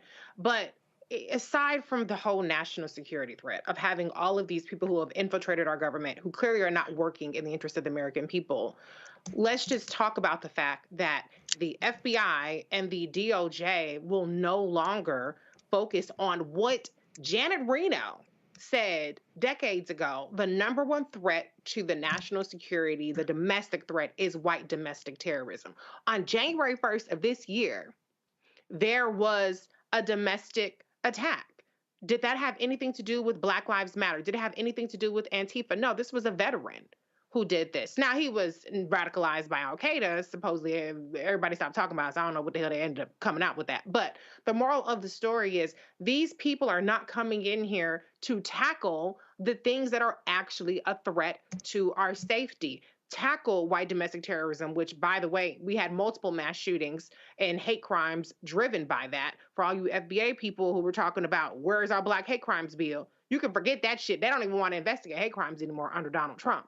So this person, even aside from him being unfit, has really, really, really, really bad priorities, really bad ideology, and all of us will be less safe. And the last point I'll make about white domestic terrorism is often the victims of white domestic terrorism are white people. Remember, it was Heather Heyer, who was a white woman. She was the only person who was killed in Charlottesville. Remember, when you have some of these other attacks, I remember, I believe it was Oregon or some Portland, Oregon, and different places. It was white people that were the victims. So I'm not trying to center white people. I'm just trying to let people understand that although this animus is towards us, they tend to be in closer proximity to white people to enact their rage and their terror on. And so people should be, of all races, should be concerned about the shift away from the real threats to this country, domestic and foreign, and the shift to these fake narratives, this disinformation, this propaganda that they want to propagate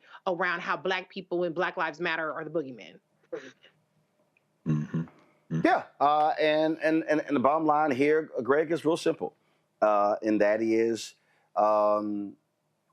if there is a police shooting, you can forget the Department of Justice, Civil Rights Division being involved. That's right. I dare say, I don't know who could even trust, and this is hard. There are some FBI agents who are public servants who are serving the good of the people. Mm. Under this man, and there are some African Americans who've joined the FBI because they said there needs to be people of conscience who are in the FBI. But I'm telling you right now, if you are an FBI agent and you are a person of conscience and you say I am about protecting the Constitution, with this man now as your boss, it's game over. It's done.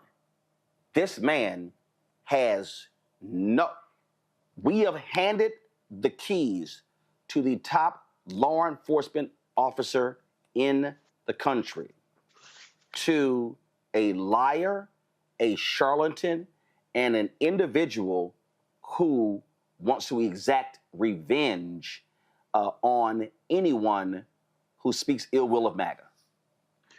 His own record proves it. It's true. It's true. Not to put too much of an emphasis on this, but there really is something I think to be said for the aesthetic of this moment. As we know, Donald Trump is not staffing up, he's casting. And Patel meets the criteria of a toady. He looks like a toady. He sounds like a toady. And in terms of racist stereotypes, I think he reinforces the racist stereotypes of what a subservient non-white man should look like.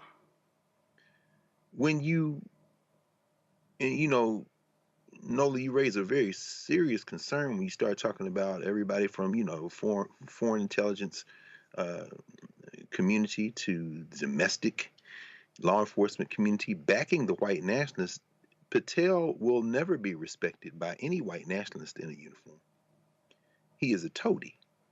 Even as they are executing the enemy's purge and all the things they're going to try to do, they will take orders not from him, but from his Lord and Master, the one who controls his puppet strings. And there will be moments when Patel, whose own self-image is so thoroughly eviscerated and eroded that he will do anything in order to please his master, will find somewhere deep in his soul whatever's left of his self-respect.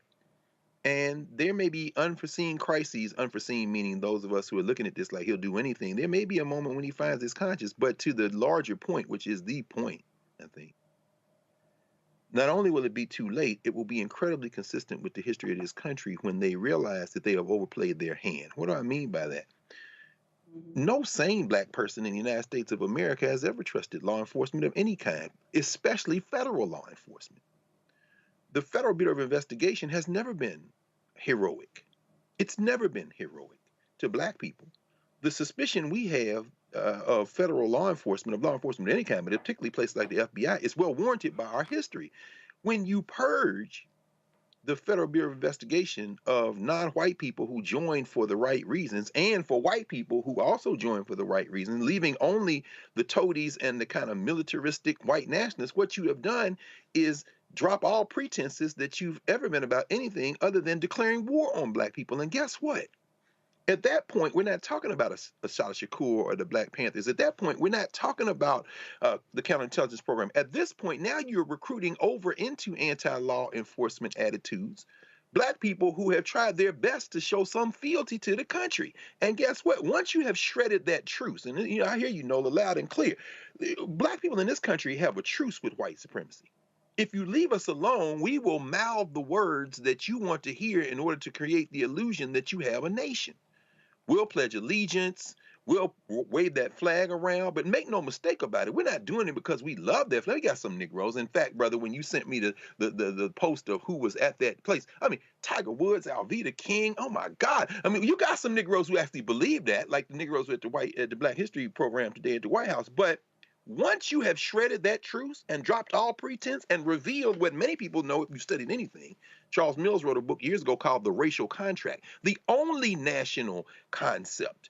The norms part that you talked about, Nola, versus the law part, which is the only thing black people have had any really belief in because we use it as a defense mechanism.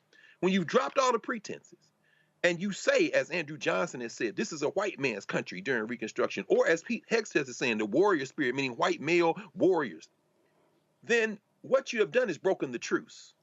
And you don't have enough FBI agents. You don't have enough military for what comes after that. At its mildest form, it looks like not cooperating with law enforcement. At its more, let's say, advanced form, it looks like something that you're not built for, friends. And this ain't the 1960s. Woe unto the day that you shred the truce and reveal that you have never been anything other than a white nationalist country, because you're not prepared for the fact that we've been mouthing those things as part of a truce. You break the truce, let's see what happens. Oh, well, I should say this. One of the solutions we have is the solution we've always used in moments like this. We turn inward. What you said, Reese. That means not only supporting the Black Star Network, supporting independent black institutions, that means getting the money up for scholarships to these black children to go to historically black schools. That means for black athletes and entertainers to finally stop shrinking from the battle and run toward it, not appearing at the Super Bowl, but taking some of that profit that you have and pouring it into K-12 education. Everything they try to take away, we have more than enough capacity to not only replace, but to exceed. And once you've broken it, you won't be able to come back to us and say, well, come on back. We'll say, oh, yeah, we'll come on back, but we're not going to drop our black institutions this time, because we're very clear that at any moment, you can break the truce again, and we will never be caught with our pants down again. Not like before. I told you how these thugs work. Check this out. A new report from the Wall Street Journal says advertisers are slowly creeping back on X, formerly known as Twitter, not necessarily because they want to, but because they have to. The major advertising agency, Interpublic, they're looking to merge with rival Omnicom. They announced a $13 billion deal. Well, in December, one of their folks, lawyers, got a call from someone over at X saying, if you don't increase your advertising spending, your deal may be in trouble. So essentially what they are doing is X is threatening people. They're extorting people by saying, you don't spend more money on us, I'm going to go to Daddy Trump, and you're going to have a problem. We're seeing the same thing happen with media. CBS is considering settling that bogus lawsuit Trump filed against 60 Minutes because of their Vice President Kamala Harris interview, because they want the sale of CBS, parent company, Viacom, Paramount, to go through to the son of Larry Ellison. We saw what all these other companies as well. So here's what we have here, Reese. What we have here is an individual who occupies the White House who has no problem selling America. He, in the White House, he was brokering a deal to break the impasse between Live Golf and the PGA Tour, and he has a financial interest in it. He doesn't care.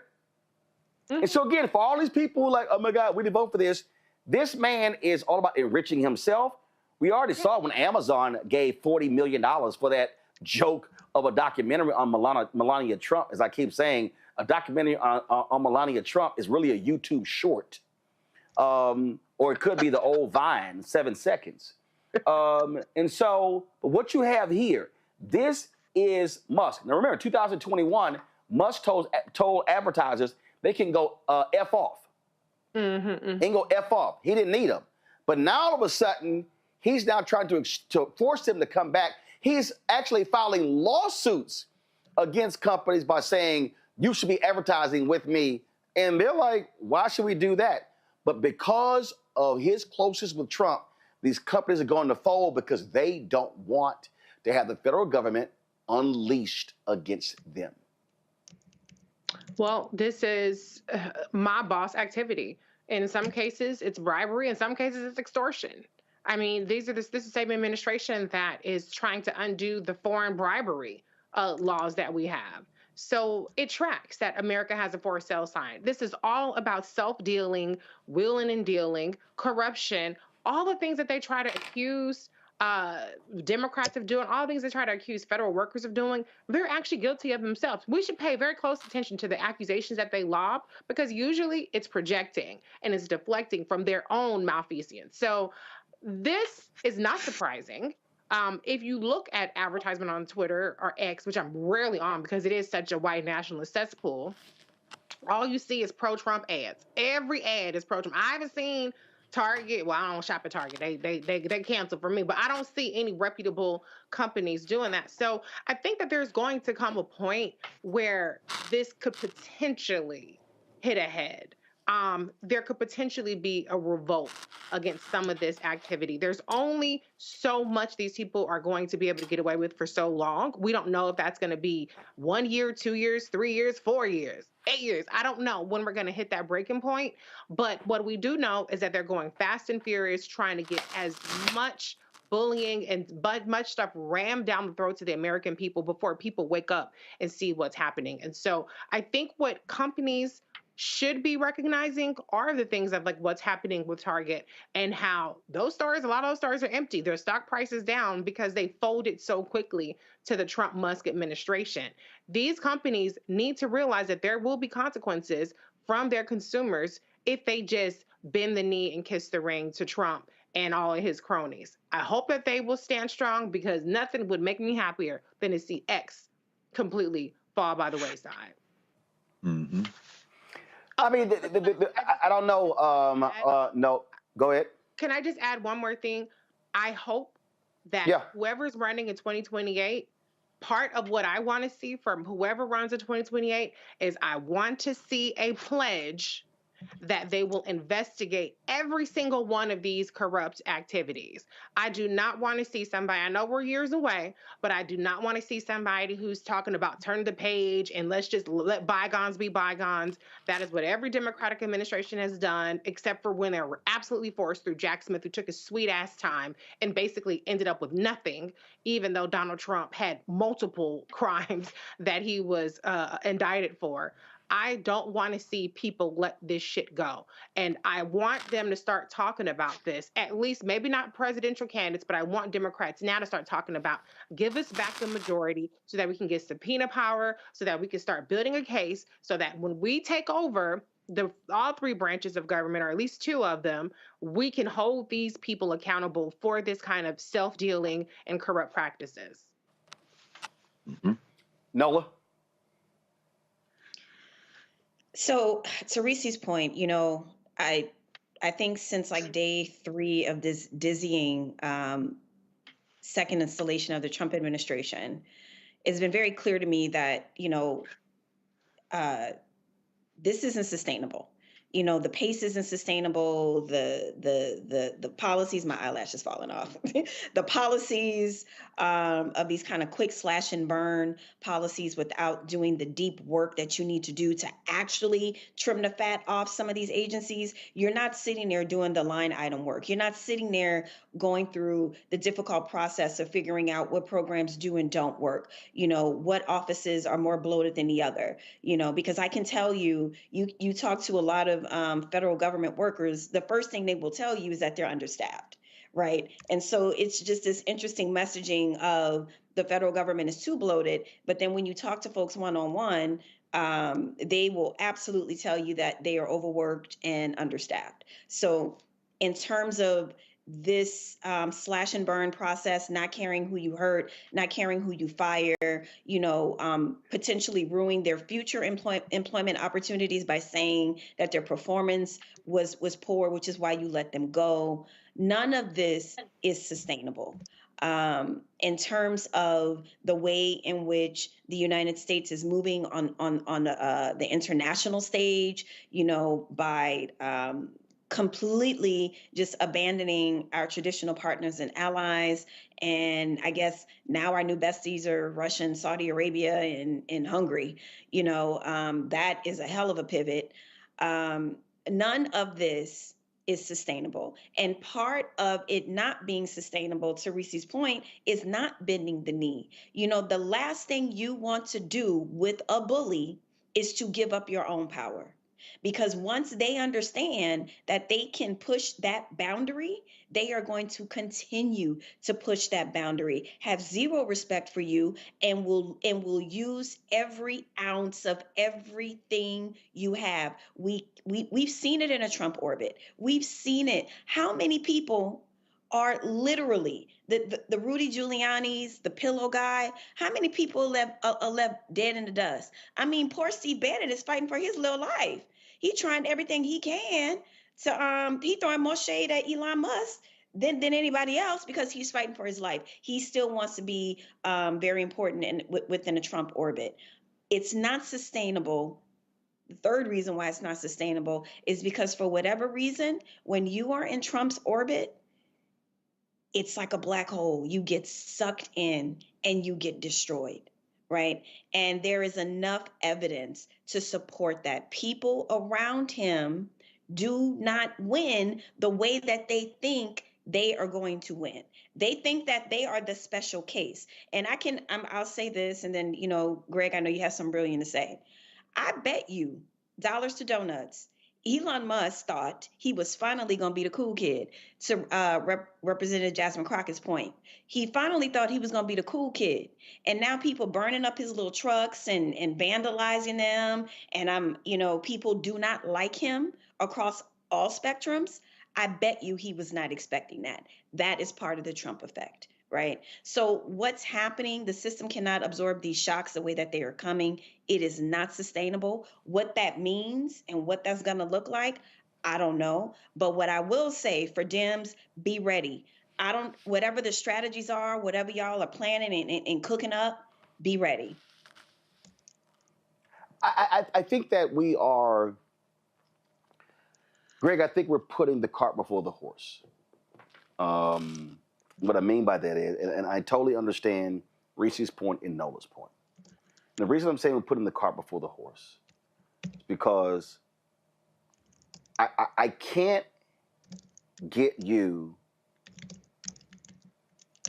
to change unless you see how what is happening is negatively affecting you. Mm-hmm. So what I mean by that is, Trump claimed he loves the military, but they're laying off all of these vets. You have to use America's patriotism against MAGA. Mm-hmm. I agree. You look at what's happening in Europe. One group completely sold their Tesla stock and told others don't buy it. That's right. You even see right now. You even see some conservatives who do not trust Putin actually disagreeing with Trump over his attacks against Zelensky. Mm-hmm. This effort right now, the White House is literally saying to President Zelensky of Ukraine, stop criticizing Trump and sign that mineral deal, turning over $500 billion in minerals. He's like, absolutely not. So I think what's really important, I believe, has to be inside outside. I believe that Canada, Europe must, hell no, absolutely not. Remember J.D. Vance threatened the European Union when it came to them coming down with against Elon over something. To me, European Union, that's when you say, we run this. Mm-hmm. We run this. Y'all can't run this. And so while our partners, Mexico, Canada, Europe, are pushing back against MAGA and Trump, then I think what then happens is, and this is what Ken Martin needs to be doing with the DNC, what Congressman Jeffries, Schumer, and others, is every time one of these stories comes up, somebody being fired, the story out from ProPublica out of Texas, how they targeted abortion, and now sepsis cases and women are dying are going up. You have to use these things against people, because if you talk about policy in a wonky way, folks kind of like, yeah, okay, it sounds great. But all of a sudden you begin to say, no. Real life consequences. Real life consequences. Totally change. I think it totally changes the game. This is going to be, Becky Pringle opened the show. When I asked Becky, what do we do? She says, well, we'd be educating people. That's actually what this is. This is a moment. And look, we see with our numbers, the people who are watching us, how I'm stopped everywhere. You have to be educating people on what is going on every single day, every single hour, every single minute. You can't assume they know these things.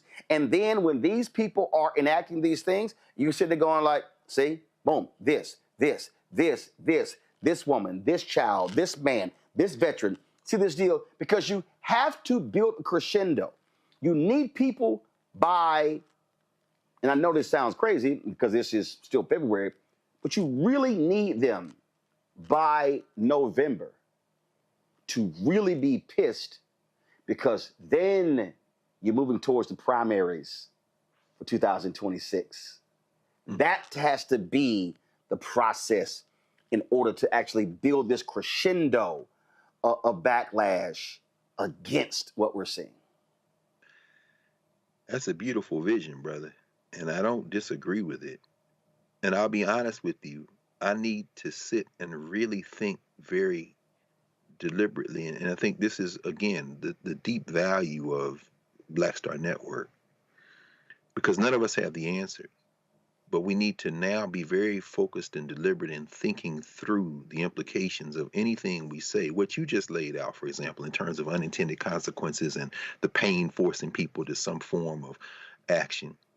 Certainly in the limited context of how you started this story with X, we're already seeing shareholders in companies pushing back against some of these actions and policies. And I'm thinking now, particularly even as we do see advertisers flocking back to X, we also see shareholders very nervous now because stock is based on value, and value is based on perception. And perception, when you start talking about racism, has real deleterious possible effects. And when you start seeing shareholders say things like, you're eating into our profit margins, you're eating into the value of our stock because you are now signaling that you're a racist company, then that's a form of unintended consequences too. But you know what? It's funny. I think about, we all seen that movie, or at least maybe some people haven't seen it, Talladega Nights, right? with the super white nationalist hillbilly culture, the kind of thing that Will Ferrell has kind of mastered and projected himself through. I'm a happy white nationalist, Well, I thought about that when we were watching the damn car with Donald Trump going around the track at the NASCAR event. That's a form of white nationalism that is nativist. And I'm raising that for a very important reason. Steve Bannon is a globalist, but he also understands the value of nativism, meaning white nationalism that is localized to the country that you're in. His problem with Elon Musk, one of his problems, maybe the primary problem, is that Elon Musk is also a globalist, a white nationalist, but his globalism is backed up by a convergence of white nationalism and capitalism. So he doesn't recognize any national boundaries. And Steve Bannon is mad because in his nativism, his white nativism, even as he too is a globalist, he's looking at Elon Musk like, you're an immigrant. Now understand what the implications of that are when it comes to the unintended consequences.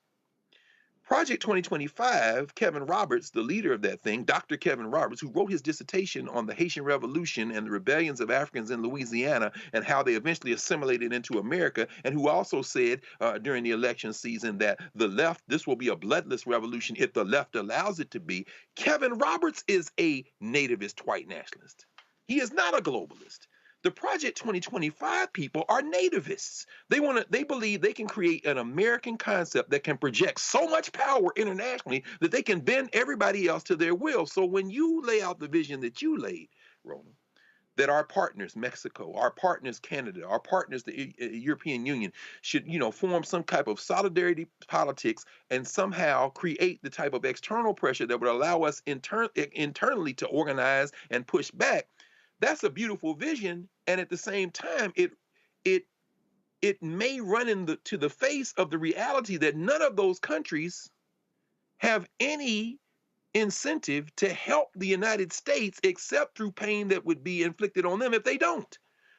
But the European Union has already signaled that they are not only open to coming together more closely and to building their military strength, they are not necessarily averse to overtures to the to Russia, who has all this natural gas. Now, they don't like the Zelensky business, and they're going to say the right things, but don't forget that the EU lives in the world like the rest of the world, and whether it be Africa, whether it be the Saudis and the Arabs who are pissed off about this Gaza stuff and might use that as a proxy to get closer to other countries, the United States has no friends in the world. It never has. The rhetoric that it did have friends was all based on the fear that the United States may pull out something and fight people, and that would create a situation where people will be punished if they don't pretend like they like the United States. The United States has no allies, and neither do we.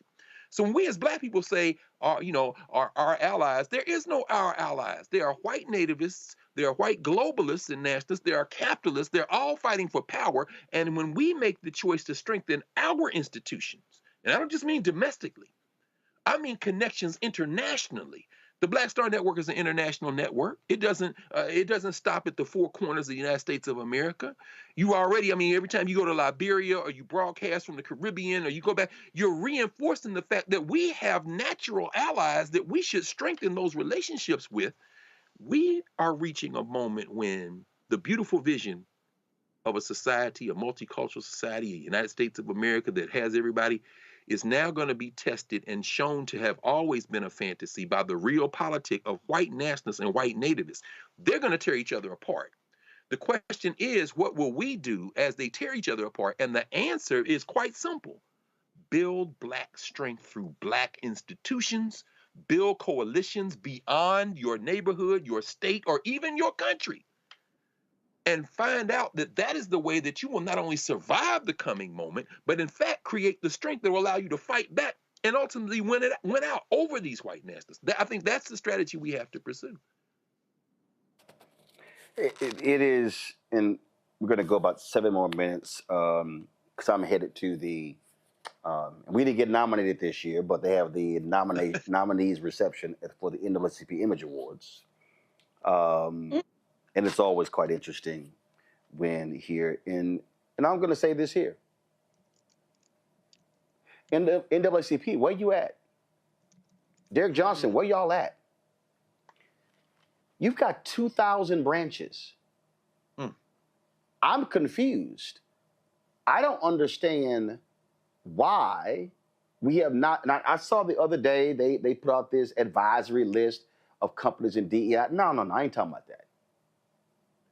The power of the NAACP, not Thurgood Marshall and Legal Defense Fund. That was the courts. That was the law. The NAACP's power has always been about putting boots on the ground. It has always been about unleashing protest, unleashing pickets. And it wasn't performative, it was practical. It wasn't performative, it was political.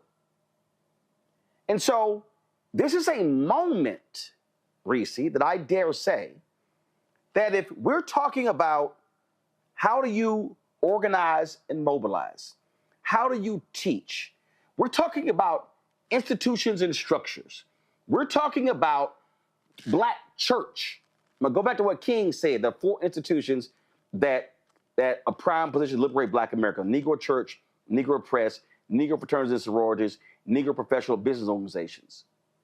Black churches across America should be launching freedom schools with reckless abandon. Again, NAACP should be unleashing its chapters across the country when it comes to fighting what's going on. This is not a moment for folks to be quiet. This is not a moment for the black press, for black-owned media to be so engrossed in entertainment and who did what on Married to Medicine and who X was on and who this person and whatever and all that bullshit. That's right. This is literally a crisis moment. And thank God that when there was a crisis moment, Ida B. Wells Barnett facing a bounty on her head when white supremacists, when the KKK wanted that woman dead, she did not stop writing about lynchings. That's right. That's right. This is why, Reese, I can't tolerate these people with, oh my God, I'm resting, I've given up. Absolutely not. There's not a single black person alive who can talk about, I'm going to rest. Now, resting to prepare for the fight is one thing, but completely walking out the battlefield is another, because you've got brothers and sisters, nieces and nephews. You've got the children of children to be engaged in. And this is why what I was just laying out there, in terms of what has to happen, this is literally about preparing ourselves for a battle, but you cannot do it by walking off the battlefield. I agree. I also think that it's frustrating that we have been on this battlefield for so long and we have half of our community, let's just speak truth, 50% of the people who, no matter how much we warn them about, no matter how much carnage is inflicted on our communities, no matter what policies are passed, no matter what happens in the elections, they just don't give a damn. And so part of what we have to solve is not just telling people who have been in the fight to stay in the fight. Part of what has to happen is people who chose the couch, who sat on their ass, who refuse to open up their damn eyes. And some of them, to be fair, have a lot of shit going on. So I'm not trying to say that everybody is just an asshole if you didn't vote. But we have a large group of a large part of our community that won't even do the basic bare minimum. And they just keep riding the coattails and riding the wave of those who have tirelessly done this work. And so we have to confront that part of our community. We have to confront it in a way that's not about shaming them, even though you might have sounded like I just shamed them, but about understanding what is it going to take to get you to get engaged, to stop you from being so disillusioned that you just don't even want to activate your capacity to even do something as simple as vote. So I'm with you on that, Roland, but too often the 50%, or sometimes it's 40%, okay? Usually not. Usually it's 50% or more of our people who can just vote, who don't do it. It's time for some of them to step the hell up too, because damn, the same people got to keep marching, the same people got to keep fighting, the same people can't ever rest. No. No, the answer is No. But at some point, we gotta reach, or those people have to step the hell up too, instead of quit always just expecting that somebody else is gonna do it. Mm-hmm. But here's what I'm saying. Here's what I'm saying here, Noah. Because when I listed the institutions, and again, I can't get somebody to vote if they're not registered. I can't get somebody registered if they don't fully understand why they should be registered and why they should be voting. What I am arguing is that I believe too many of our black institutions, and I'm talking about organizations, and I'm talking about NAACP, National Urban League, I'm talking about Divine Nine, I'm talking Alpha, Omega, Kappa, Iota, AKA, Delta, Zeta Phi Beta, Sigma Gamma Rho. Hope I didn't leave anybody off. I'm talking Jack and Jill. I'm talking Prince Hall Mason. I'm talking Eastern Star. I'm talking churches. We have all of this institution. But Nola, the problem with our institutions is they are largely insular. They are looking inward. They're not looking outward. And I think a lot of the people Reese is talking about who are there, because we ain't going to talk to them. We're not leaving our organizational meetings. We're not actually showing up in Black communities where when they see folk coming in black and gold and red and white and pink and green, not once, not twice, but multiple times showing up. That's true. You cannot just say, if somebody said, if I got this huge number of people who know nothing about financial literacy, so what am I going to do? Am I going to offer them financial literacy? Well, if I am, what is it going to look like? What's it going to involve? What are the classes? When are they taking place? How many are coming in? And if I got 5 coming in, I'm going to teach the 5, but I'm going to tell the 5, bring 5 more. I just think that too many of our organizations are involved in busy work internally, and they're not, as King said, they have not fully given themselves to the liberation of our people. Mm. Right. So I think you raise an important point, and it's one of the problems of having this kind of talent and tenth mentality in a lot of our institutions, right? In terms of them being insular, in terms of them being top down, in that there is a level of elitism, and you're proud of that elitism because you've earned that elitism, right? You've earned that uppity Negro-ness, right? So there definitely is this talent and tenth-esque energy that exists, especially with our legacy institutions. But I want to talk about the actual organizations. I want to talk about those types of institutions for a second. And earlier I had made a comment about Dems. Actually, no. Hold on one second. Because Greg has a hard out, so I want to do this here. I want either you can do what you can do in 90 seconds, and I'm gonna go to him. I can go to him now and come back to you. Go to Can you do it in 90 seconds? No, I want to go through this thing about organizations and grants. Yeah, I'll do it. I'll get out. I'll get out of Greg, go ahead. way. She can very quickly. First of all, enjoy yourself out there, brother. I was coming out of class the other day, and a brother who was making a delivery at Howard said, "Hey, man, tell Roland to keep that up. You got to keep that up." I said, "Okay, brother." He's not enrolled in school. He's just a man out there earning a check every day doing his work. When you go out there today with the NAACP Image Awards, which have never made sense to me, now less than ever, and the people stopping you to say keep doing the work aren't the people that Nola is talking about, those so-called talented 10th, but the people who are doing the booms and making sure the sound check works and all that. That is all the proof we need that we have everything we need, and that leadership is not going to be those who have the most screen time, those who get invited to be booked on the news entertainment shows, those who go to the award shows and who have spent the most money to place the product in the right ads in order to get a statue and a trophy that Black people leave away scratching their heads. No, the leadership is going to come from the people who do the work, and that is you. And so when you go out there today and get that back slapped by, not by the people with the key crowd, but the people who actually keep the lights on and change the toilet paper and are driving the valet and dropping off the cars for the valets, that's the confirmation that those people are going to be the ones that we join to help free us. And that is the barometer of leadership. So I'm going to stop with that. And be safe out there, man. And then we look forward to having a conversation with you tomorrow. I agree. All right, Pratt, appreciate it. Thanks so much. Yes, sir. Nola closes out.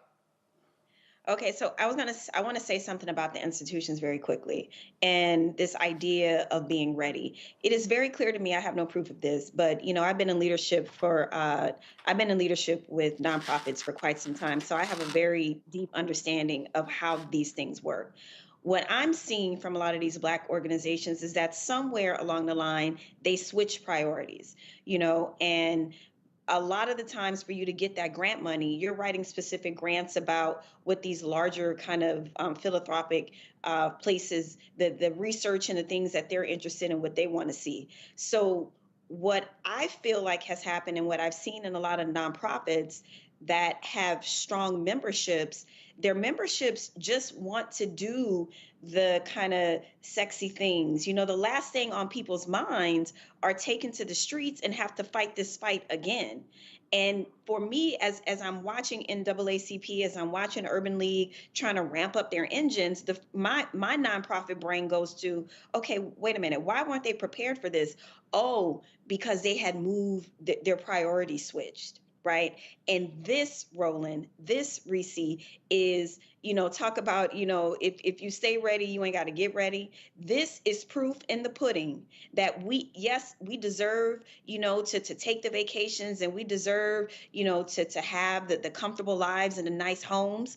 But this moment that we are living through, this living moment in history, has proven to us that we cannot let our foot off the gas pedal when it comes to being able to tap into the resources of the community in terms of organizing. And a lot of these organizations, is very clear to me that they have switched those priorities, and now they're trying to switch back on that part of their organizations, right? And so for me, that's what I'm seeing. And that's why it's taken them a little long to try to figure this out. And personally, as long as I'm left on this planet, I never, ever want to be in a position to where we got to get caught up and we're kind of caught off guard like this. This ain't it. This is not it.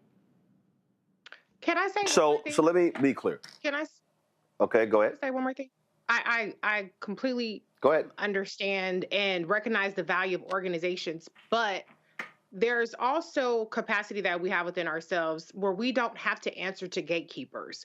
And some of these organizations are gatekeepers. They gatekeep people in and out, especially people that don't present a certain way, people that don't have the finesse of other people. And so one of the good things that we have is that we can be our own advocate. We can be our own organizer. It's obviously better if you have a group behind you, okay? There are people who come to me, I tell them, I'm not the NAACP. I ain't got a whole organization. It's just me.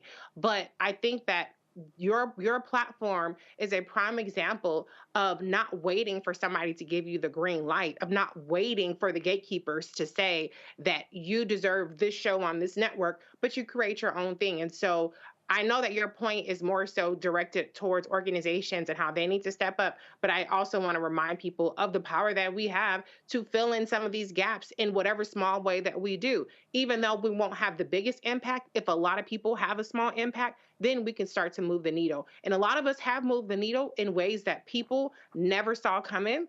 And it did actually make a difference for a number of people. Maybe didn't swing an election or anything, but it did help at least introduce new ideas. It did help introduce new ways of approaching things with or without an organization.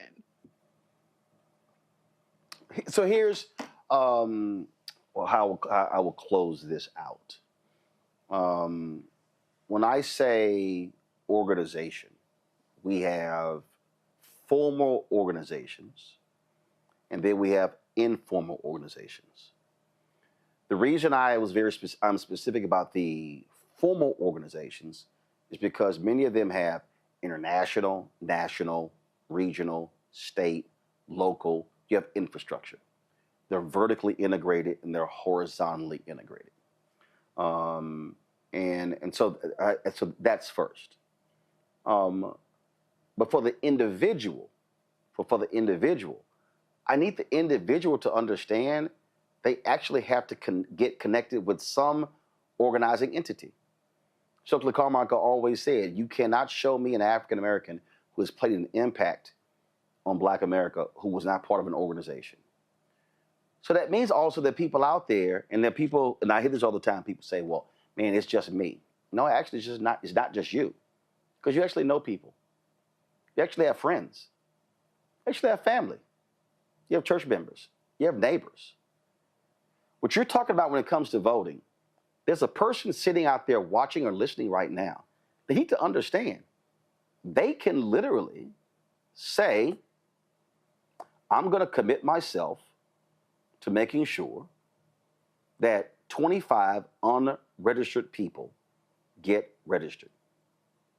And I'm going to make sure that those 25 vote. Now, imagine if 100 people in a neighborhood does that. It's 2,500 votes. It's 2,500 new votes. It really is that simple. And so I think what we have to do is we have to constantly remind the individual, you possess an enormous amount of power if you're willing to use it. If you're sitting here watching and you say, well, I don't know, you got to seek out. So much of what I talk about, y'all, comes from my parents founding a civic club. My parents didn't go to college. High school graduates. Dad worked at Amtrak. Mom worked insurance claims. And when they were in the civic club, and when they would be in meetings and people would ask about something, somebody would say, I don't know. They would then go, well, let's find out who does that. So who is that? Is that city? Is that county? Is that school district? How do we get these overgrown lots cut? Who cuts grass? How do we get these abandoned buildings that turn into crack houses torn down? What's the process there? Who does that? They literally went about doing those things. I need everybody who's watching and listening to understand these are regular, ordinary people. I think there was a brother, he lived on the other end. I think he was a graduate of Rice University. He may have been the only person who was a college graduate. I forgot his name. I got his face in my head right now. He's the only person who's a college graduate. This has nothing to do about who's a college graduate. It has nothing to do about who has a six-figure job. It has nothing. What it has to do with is there something you actually give a damn about. They cared about Clinton Park. Not just their house, not just their street, not just their block. They cared about the entire neighborhood. And so I need our people to understand we can absolutely fight back against MAGA, but you can't just think, well, I'm going to fight back national. No, not state, no, not city, no, not county, not city. I got to drill this thing down to, I got to start just where I am. I told y'all about Nehemiah, where they rebuilt a portion of the wall in front of their house where they lived. It's the same thing. Everybody who's watching and listening, I need you to understand. I need you to start just where you are and the people in your house, and then step out of your house, and then your neighbors, left, right, across the street, and then begin to build from there. That is the only way this thing changes. It's all doable, but it requires one person in a house saying, you know, I'm kind of fed up. That's all I ask of you. I need you to get in the game. Because your children are watching, your nieces and nephews are watching, your cousins are watching, your neighbors are watching. And you have no idea how, maybe if you get inspired to do it, then they'll wake up. Greg had to go. Nola, Reese, I appreciate y'all being on today's show. Thank you so very much. Folks, that is it for us. I will be live tomorrow from Los Angeles. And so look forward to seeing y'all tomorrow. Don't forget, if you want to support the work that we do, join our Bring the Funk fan club. Your resources are critical to us being able to do the work that we do.